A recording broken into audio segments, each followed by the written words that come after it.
This is 7 News, the voice of regional WA. Tonight, Breaking Point, a grim report into the state of WA schools. Authorities target illegal fishing in a marine park off the Kimberley coast. A special report. We visit the most remote police station in WA.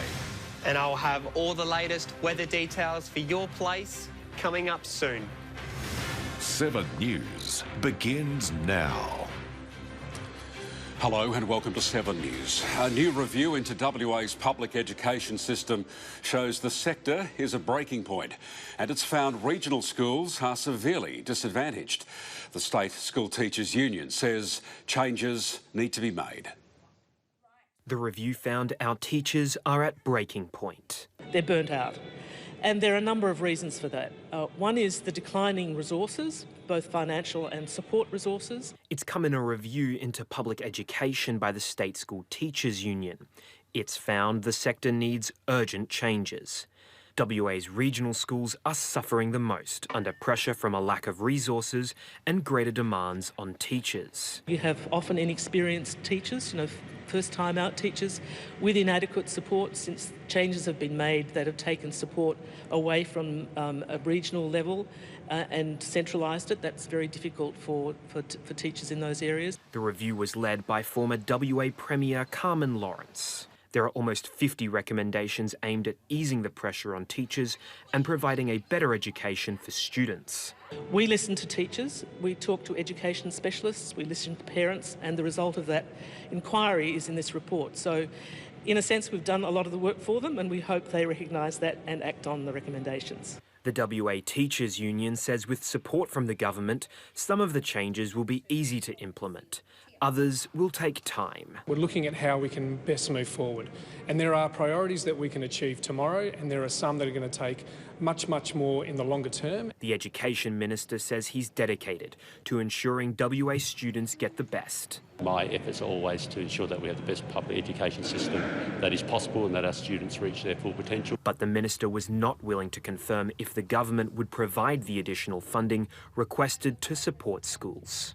Josiah McMeekin, 7 News.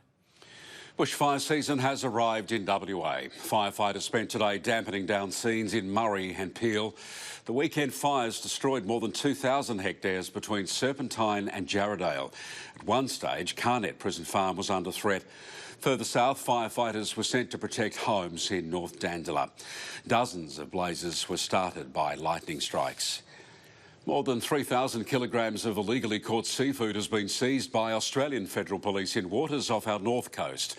An air, sea and land surveillance operation dubbed Operation Palisade was carried out in September in the Kimberley Marine Park to help combat illegal foreign fishing. In just 12 days, 18 vessels were intercepted.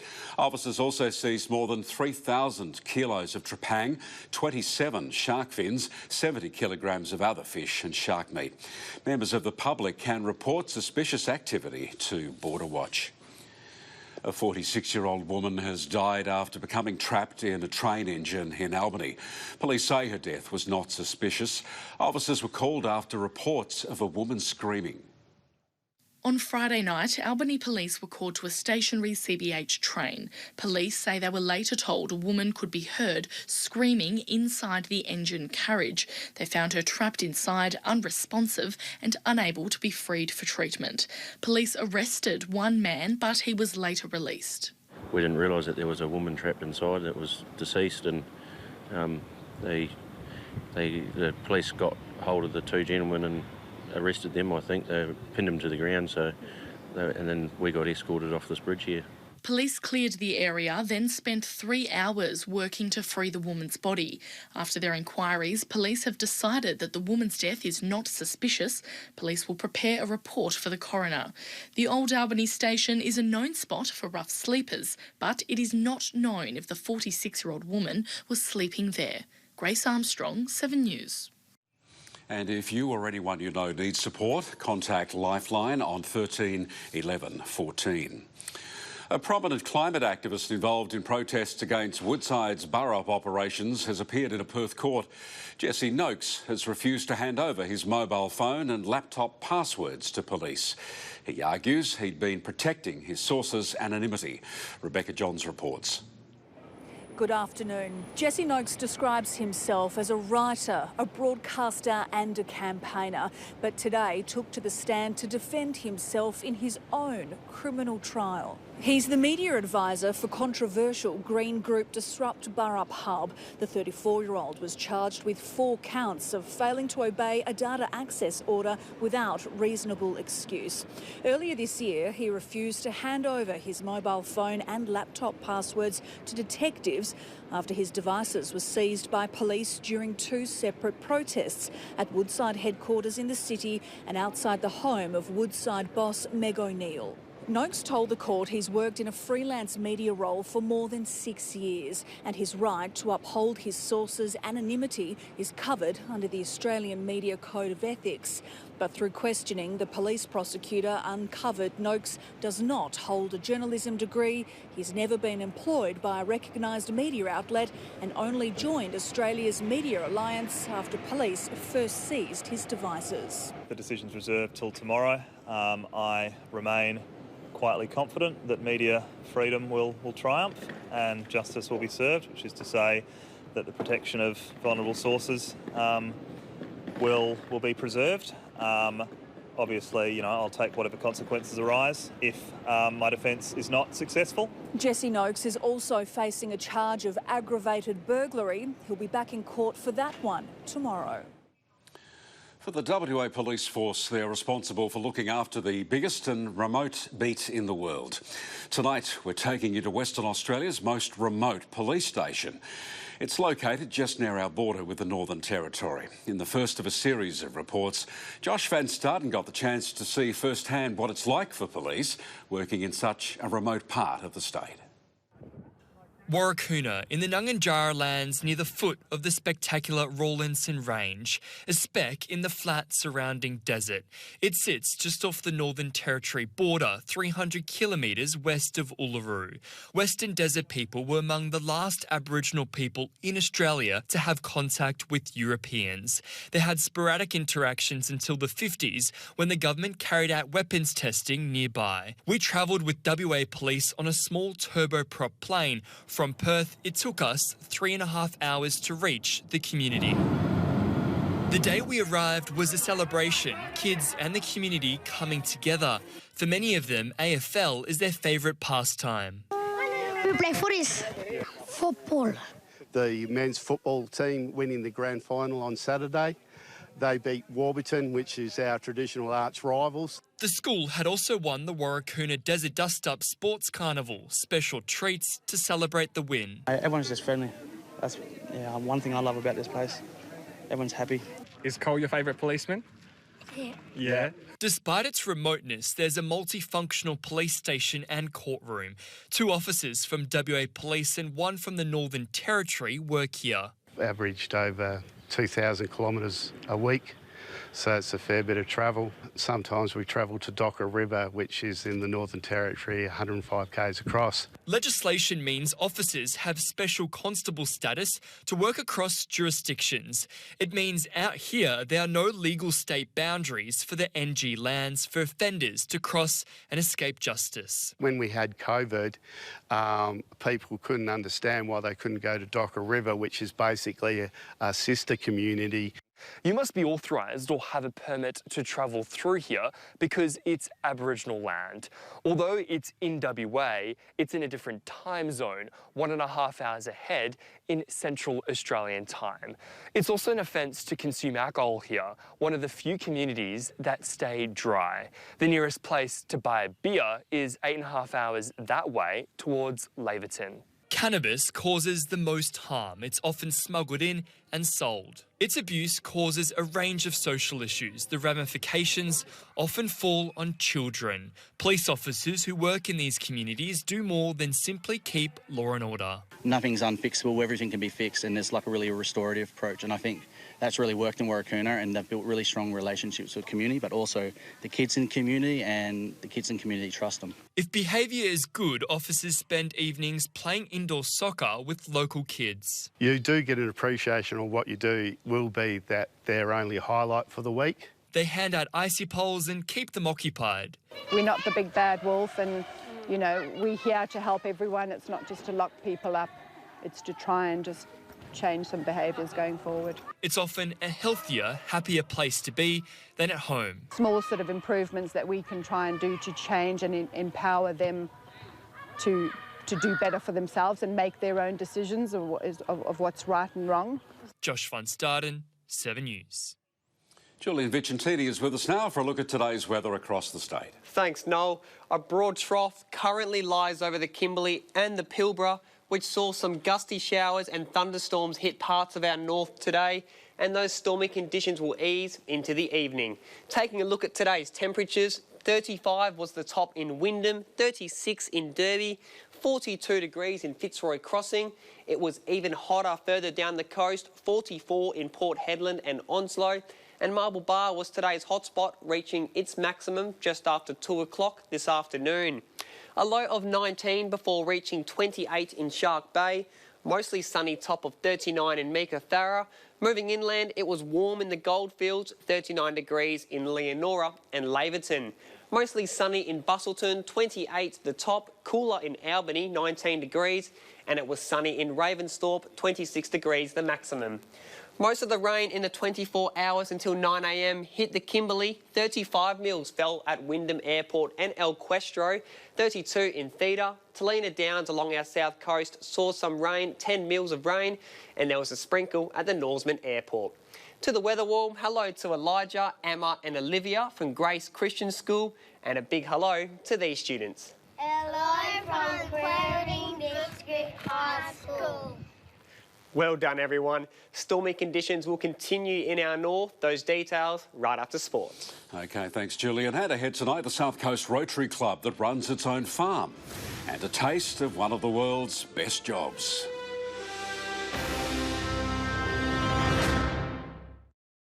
Win one of 5 double passes to see Coldplay live in Perth. The West Australian is your last chance to see the British rock superstars. Simply pick up a copy of Saturday's paper, get your unique code and enter it online for your chance to get into the sold-out show. Only in the West Australian Saturday. It's been confirmed VaxSwim lessons will return to the state south. Earlier this year, families were shocked to learn the Cape Riche and Cozy Corner lessons wouldn't continue. The state had said these locations were unsafe, far from emergency services with limited phone coverage. The City of Albany is working to address these concerns before lessons begin in January. The Rotary Club of Esperance Bay has donated $100,000 to the Royal Flying Doctor Service. The funds were raised through a farm run by volunteers. The club's been operating Prickle Farm for more than 40 years. You might be familiar with a Rotary sausage sizzle, but in Esperance, Rotary there does things differently. The group runs its own farm to fundraise. So the town people would go out to the farm and the farmers would show them how to do land marking, how to fix fences, how to put in water troughs and manage the land. And it was actually a really social aspect for the club as well. 40 years ago, Rotary members leased the land from the Aboriginal Corporation. The volunteers then developed Prickle Farm. Here they bred sheep and rotated crops of wheat, canola and barley. The Prickle Farm committee were all of the farmers that were in our membership, and they'd have quite robust meetings and, make a farm plan. A few years ago, the club decided to sell its sheep. This freed up some funds for a $100,000 donation to the Royal Flying Doctor. That amount was then matched by a corporate donor. The farm's output has also allowed a similar donation to the Esperance Lifesaving Club. I think there's many ways that innovative Rotarians have fun whilst making money to be able to distribute, to those in need and to our communities or internationally. The RFDS says the funds will go toward on-board medical equipment. Grace Armstrong, 7 News. A few months ago, we brought you a story about a job many of us could only dream about, surrounded by chocolate. The Margaret River Chocolate Company was on the hunt for its next chocolatier. Well, after combing through dozens of applications, they found her. For many of us, working inside a chocolate factory sounds more like a dream than a job. But here at the Margaret River Chocolate Company, it's reality. It's a pretty fun place to be. It's a good vibe in the production room. When searching for their next chocolatier, they quickly discovered the talent pool was overflowing. More than 200 applicants, narrowed down to just one. Meet Brodie, who became a chocolatier for the first time. I had a job at the time, but I was like, no, I have to go for this job. Yeah, once in a lifetime. And success has never tasted so sweet. I was just stoked. I got off the phone and I started jumping around. My partner's like, you got it, didn't you? I'm like, yeah, I did. It's really cool. Yeah, it's pretty much everything I wanted, plus more. It's really interesting seeing the production from like start to finish. So I just think it's really cool to be a part of it, and then it all being packed up, put on the shelf, and knowing that I was a part of it's kind of cool. It's a coveted position and it's easy to see why, but if you missed out this time around, not to worry. The chocolate company could be hiring another chocolatier early next year. Hopefully, yeah, in the new year we can look to find someone equally as good as Brodie, and we're the big winners in the end. Amanda Sabatino, 7 News. Sport is next. Tonight, our cricketers locked in a Sheffield Shield battle at the SCG, and a big weekend for the Perth Thundersticks.